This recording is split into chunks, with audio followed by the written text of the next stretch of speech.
Welcome to Pagan Coffee Talk. If you enjoy our content, please consider donating and following our socials. So we got a saying in Temple. Mm-hmm. Well, actually, there's a saying in craft I hear a lot. Hiding stuff in plain sight. Mm-hmm. What are we talking about? I mean, what kind of manipulating magic are we doing? Well, Be able to hide stuff in plain sight. Well, it's kind of like this. You have placard of the Green Man, and you hang it on your wall. right. Most people are going to be, oh, that's cute. Yeah. People Again, who don't know are just not going to notice. we're playing on something in human behavior that most people don't actually realize. People are not that observant in their No. environment. They're really not. All right. The best I ever saw was they staged this. I saw this video. Well, I'd maybe have to find it one day.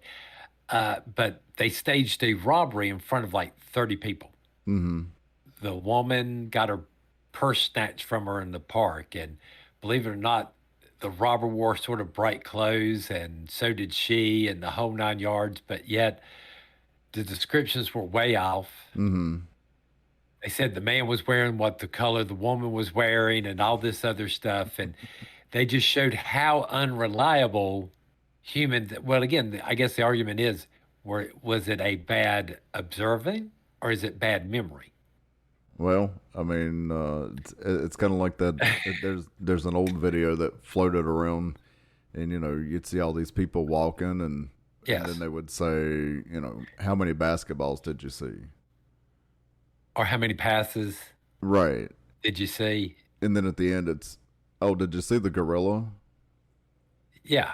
And everybody's like, what?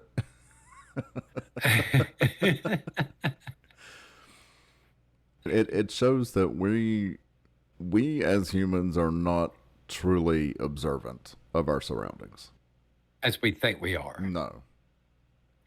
No, it takes some practice and some skill to learn how to be more observant in your environment. And the more observant you are about your environment, the more information you can collect about people. I hate to be that way. It's just I've sat there and like be working with a group of people, and God forbid I can always figure out when everybody's going to the bathroom Mm-hmm.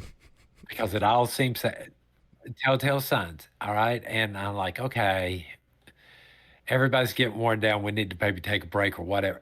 And then you would sit there, and again, when I was management, and I would do this. Everybody would be like, how did you? I'm observant. And I take it. Being observant takes time. It takes some practice. It does. It takes some effort for sure. I'm still All not right. the best at it, and I admit I could use some more practice, and I try to do that on a daily basis. Well, I mean, just being centrally aware of your environment Mm-hmm. in and of itself when you're out in public. I mean, Absolutely, yeah. again, I think we've all seen the joke. I'm not sure how true it is, where you got the guy, where they show the guy and the girl walking down the walkway, and the guy's like, okay, there's that guy there. There's, there's my exit. There's that other exit. What's Mm-hmm. this guy doing? Oh, we need to move over here. Then they switch to the girl, and she's like, oh, la, la, la, la, la. Oh, look, isn't that pretty? Oh, look at that. Ain't that a pretty thing? I think it's a bit stereotypical, especially nowadays, but it proves the point. But does it? Because here's my point. Who's being more observant in this fashion? Why in the world? He's not noticing all the clothes. She's not noticing all the dangers. Right. At no point did either one of them notice all things around them. No, and that's the point. That's the point. That's the point we're talking You about. think When you're hiding stuff in plain exactly. sight, You think you're being completely observant, but guess what? You're missing something. you're always missing something. Staring up at the sky, why you might miss the flowers that you're stomping upon. Absolutely. So what's some of the ways we hide stuff in plain sight besides literally just setting it out there going, okay, if people notice, I'll just look at them and go, okay, whatever. If I don't act like a big deal about it. Right. Nobody else will. Well, I mean, that's probably the most common thing that we do. The other thing is, I mean, sometimes it's the words we say or the words we write. There's a lot of times you can have a conversation with somebody and you can flat out tell them something and they won't even catch it. No, no, they'll completely miss the undertone or what you're Mm-hmm. saying and walk away and think, oh, okay, whatever. Even though you've dropped the biggest mystery in the world upon them, going, hey, Right. here you go. How many times in class do we do that? Well, again, I tell all of my students, by the time you take all the classes, you know all the mysteries I know. Right. You just don't know you know them. So, which is funny, but go figure. It is. Are there any other ways that we hide things in plain sight? Of course, there's always the whole entire trick of when you're painting walls to actually paint the symbols on the Mm-hmm. walls and then cover them over with a different type of paint. Mm-hmm. So that way the symbol's there, but it's not there. Right. So sometimes we actually do hide stuff, but Well, and I think another way that you can do that is if you're doing decorations on something, even if it's like a wreath for your door or anything like that, you can always throw certain elements in there and people will just be like, "Oh, that's pretty." I mean, that's there's true. Once you realize or once you start paying attention to stuff like that, like I said, it really does take a hard time to do it. I mean, the best way to do it is to go somewhere where you're normally not Mhm. and like walk in there and like look at everything for like 15 minutes, go outside, sit down and try to write down everything you could remember you saw. Then go back inside and see how much you missed or didn't get right. Right. That's a You great know, exercise actually. that's about the only way I could think of that you sort of do things or you go into the grocery store and you literally look at every item on the shelf Mhm. once at a time. And I know that sounds very hard to do. I mean, it would take forever, but if you do a little bit each day or each time you go to the store and then try to remember where everything is. That works as long as they don't shuffle things around like most grocery stores tend to do once a year or something like that. Or every seasonal, they'll move the end caps and It's like stuff. Yeah. it's like, you know what? You're not helping me here. You're not helping. You work with me. But yeah, absolutely. I mean, how many times do I mean to show you how easy that works? Stuff that you buy on a regular basis, you can go in the store and you go straight to it Yes. because you know where it And, is. it, and just to prove to you how much people don't notice things, if you're at work or something, and you got a picture of a family member on something Mm-hmm. on your desk or something, change the picture out to something stupid Yeah. and see how many people go, oh, wait a minute, what happened to the picture you what and kid? Mm-hmm. See how often that actually happens. Yeah, that's a fun All right, little if you experiment for you to do. change things on other people's desk if you can. Nothing dangerous or anything like, you know. Well, I know Susan always keeps her scissors, but she doesn't get them out a lot, so I'm going to move them over here. Let's see how long it takes her to notice, Mm-hmm. and you'd be surprised. If it's something you reach for all the time, yes, they're going to notice faster. But Right. it's kind of like the virus jokes that we used to get back in the '80s, Mm-hmm.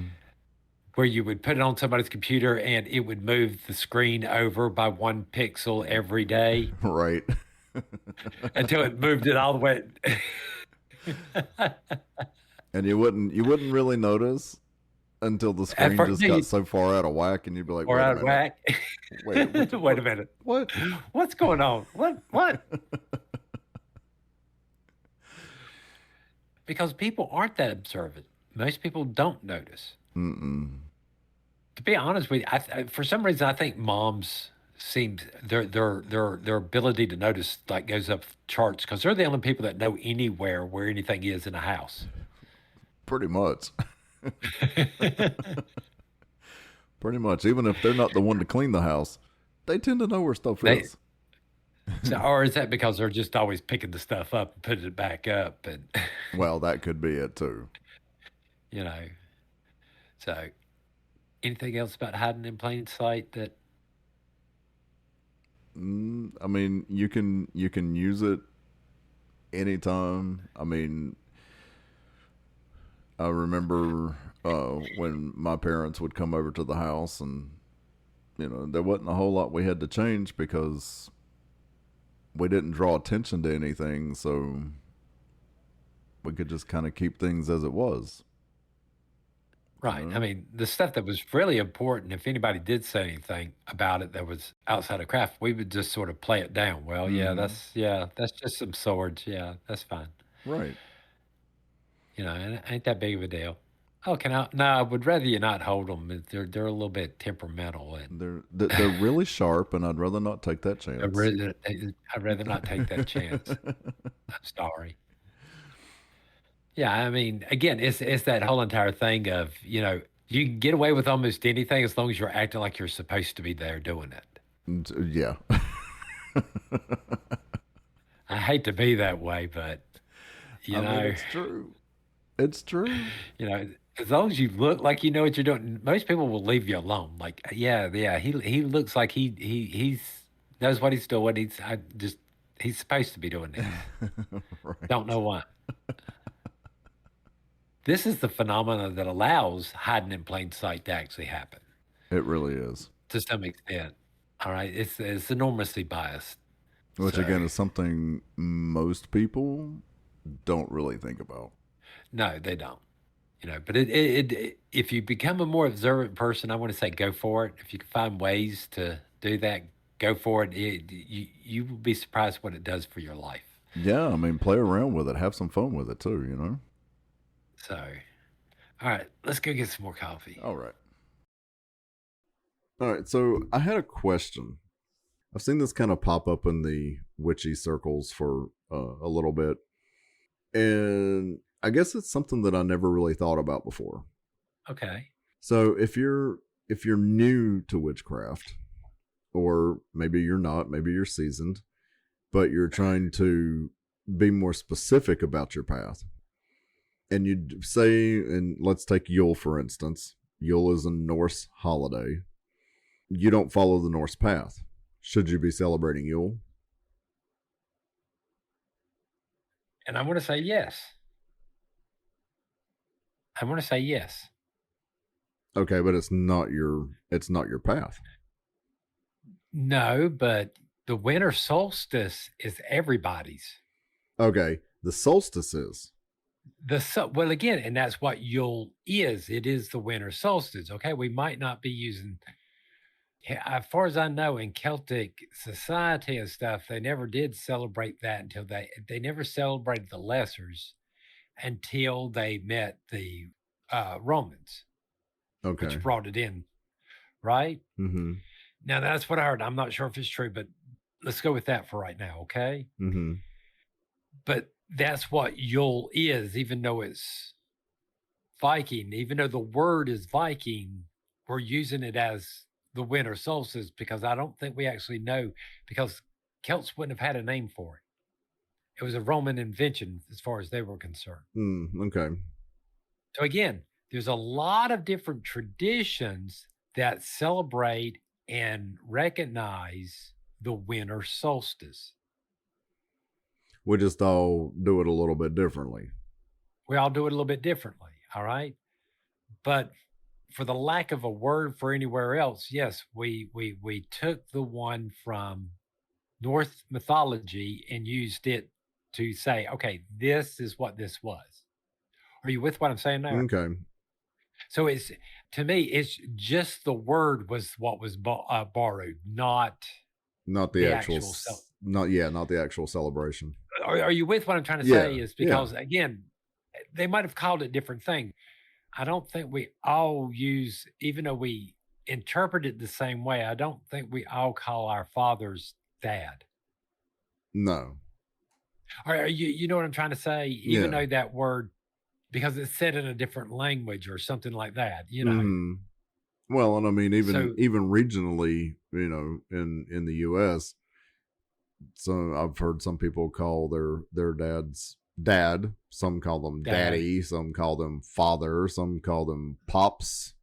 I mean, right, and papa and all but it's this all the other same stuff. So thing. it's all the same thing. So again, why would we look at our Sabbaths any differently? All right. I mean, Yule is just what we use. I mean, Right, even though we're not specifically doing a Norse North, right. ritual or celebration, All right. Because we're at the end using of the the name. day, because at the end of the day, I'm sorry, a lot of paganism that we practice nowadays, yeah, it's a cultural appropriation. Oh, I know. All of it, It's a melting pot. right? Of a lot of different ideas and different things. So this is back to that whole entire conversation we had not too long ago where the comment was made. Do I think Christians are practicing the way they did at the beginning? Hmm. If the 12 disciples were brought back right now and they saw Christianity the way it was practiced, they'd probably be looking at everybody going, "Oy vey, what the hell are y'all doing?" You know, this is so far off the beaten path.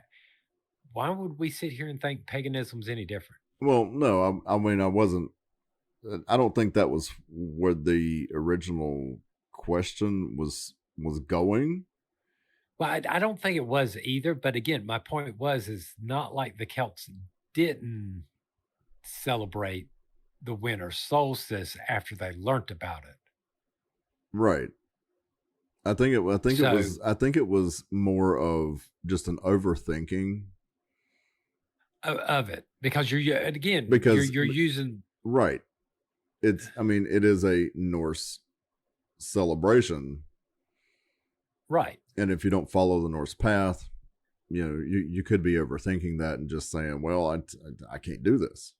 It's not right. mine. That's all I really think you're actually doing is this. Again, it's just a name. Keep on moving along. I mean, it drives me up the wall because again, you're getting too particular. You're getting too much into the then you got we can't use that word, then we can't use this word, then we can't use that word, and then we go from shell shock to PTSD and Well, and actually, there was a discussion on the Discord not too long ago about if your lineage doesn't go a certain way, do you have the right to practice something from said lineage? well, considering, well, I mean, because I hate to be this way, but then let's think about it this way. Humans share 99.9999% DNA. We're all technically related to one another. Right.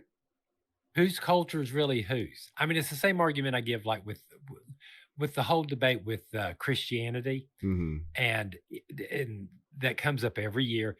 Oh, Christmas is pagan. No, Christmas is is this Sabbath really pagan, or is Easter really Christian? And Mm-hmm. again, we've done this dance with the Christians for so long. Who knows who put their chocolate and whose peanut butter to start with? And who really cares? I mean, And at then this at this point, it point, doesn't who affect anybody one way or the other. So, right? Again, I hate this time of the year because again, you're having these type of conversations, whereas is Samhain really Christian, or is really can we just stop this? yeah, I think it's overanalyzing. It's people wanting to look for things to be mad about instead of just going, okay, I celebrate it. I believe in it. well, we're back to, I think, all of religions. They're all to some extent a melting pot of varying ideas borrowed from other cultures. I mean, we take their Well, and stories, and we make them our own. And to a certain extent, isn't that where all these different branches of Christianity came from? Because well, yeah, but different cultures interpreted this stuff differently. yeah, that's my point exactly. I mean, it's what religion does. Right. It adapts to the needs of the people.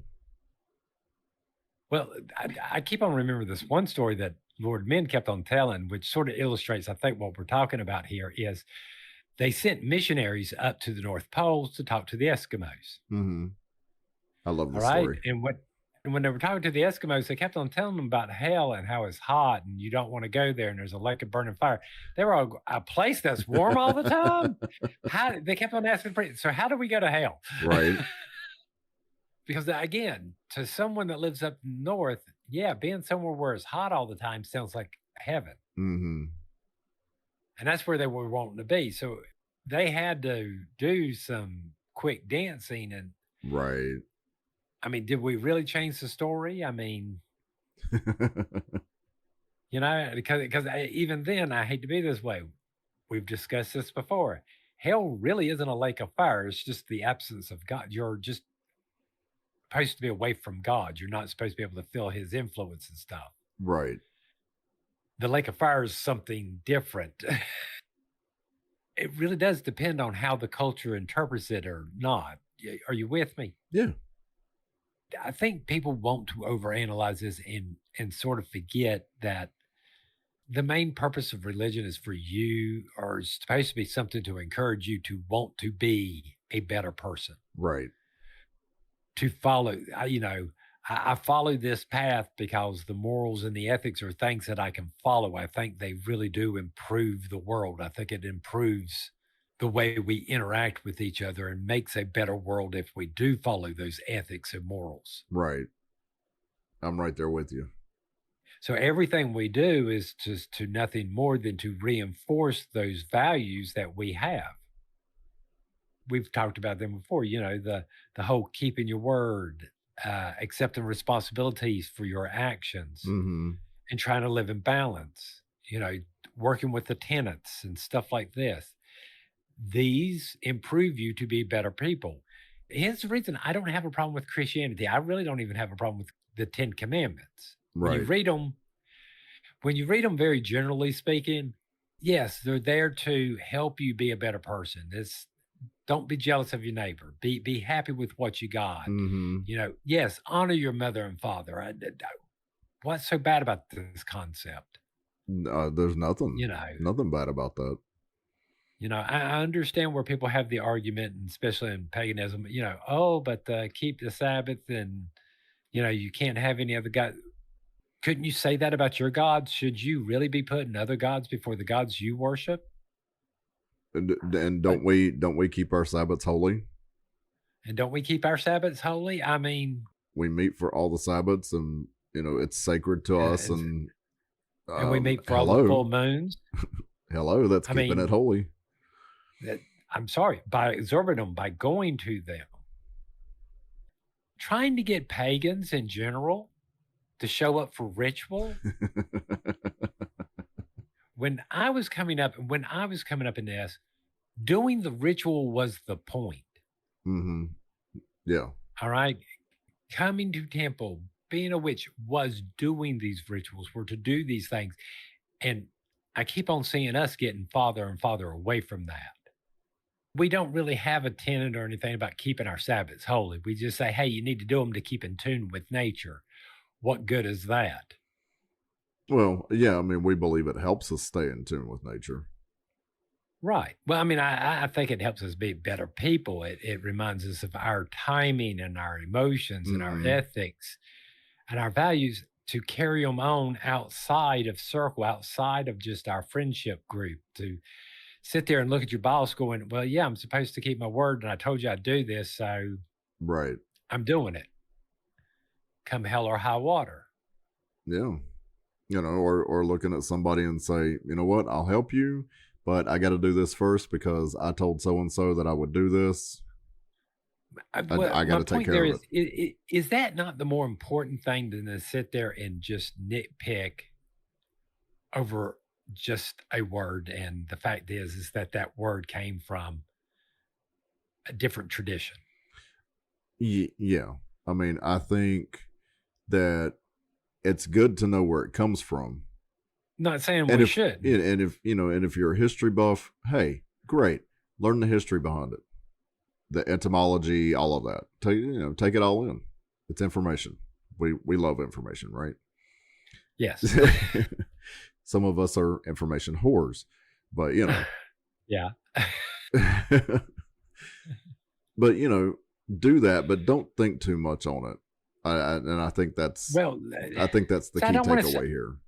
I don't want to say don't think too much about it, but I'm sorry, stirring up controversy just stir up controversy. Well, no, I mean, like this question, I think it came from a legitimate place, but I think it's just it's people Well, see, overthinking. well, because I also see a lot of people out there that do that, but yeah, they do it more for the controversy or the shock value. Well, there certainly are those people for I don't sure. know. Unfortunately, that those who what is that? The nail that sticks out gets the hammer. Yeah. It's more along the lines of what we think, but it gets really confusing because again, I don't want to sit there and tell people not to question, not to ask questions. But I've really never heard any Celtic word that means winter. Right. All right. I mean, unless they were using the Roman word for that time of the year for the winter solstice. Which I mean, they very well You know, could have, but they could have. I don't want to sit there and say don't know about it. Like you said, you should know your history. You should know where these words came from. But, you know, not going to set my hair on fire just because I see an activity scene. Well, no, and I'm just when I said don't think too much about it, I just meant don't nitpick Right. about it. It's okay. We all culturally appropriate things, even in our daily lives that are non-pagan. So just Because don't worry too much about it. Lord, which one is it? Astara or is it a star? One of the Sabbaths, the name was picked because it was pretty and it actually has nothing else to do with that Sabbath whatsoever. Yeah. When you research, I just saw. Well, it's funny because I just saw a video not too long ago about Ostara and Eostre. Yeah. Yeah. Or Esther, as some people call her. But yeah, I mean, if you do the research there, apparently there's not much on this goddess, and people are questioning if she even existed. Right. But does it take anything away from us celebrating this time of year? Absolutely and not. The way we do it. Absolutely not. Right.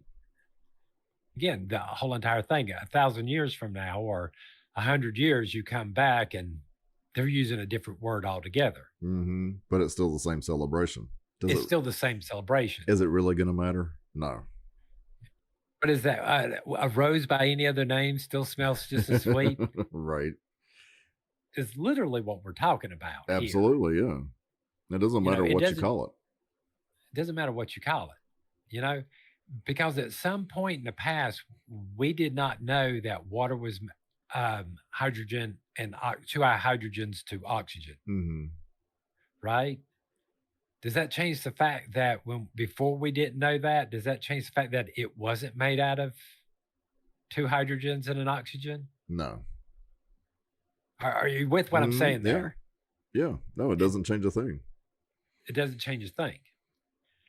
Am I probably going to sit there and fight somebody about changing the names of a Sabbath? Probably, because these are the ones I'm used to. Right. So I'm not sure what else to say about that. No, I'm not either. It was actually a longer conversation than I thought it was going to be, but I think it covered a lot of good points. All right. Well, let's go get some coffee. Well, let's do it. Thanks for listening. Join us next week for another episode. Pagan Coffee Talk is brought to you by Life Temple and Seminary.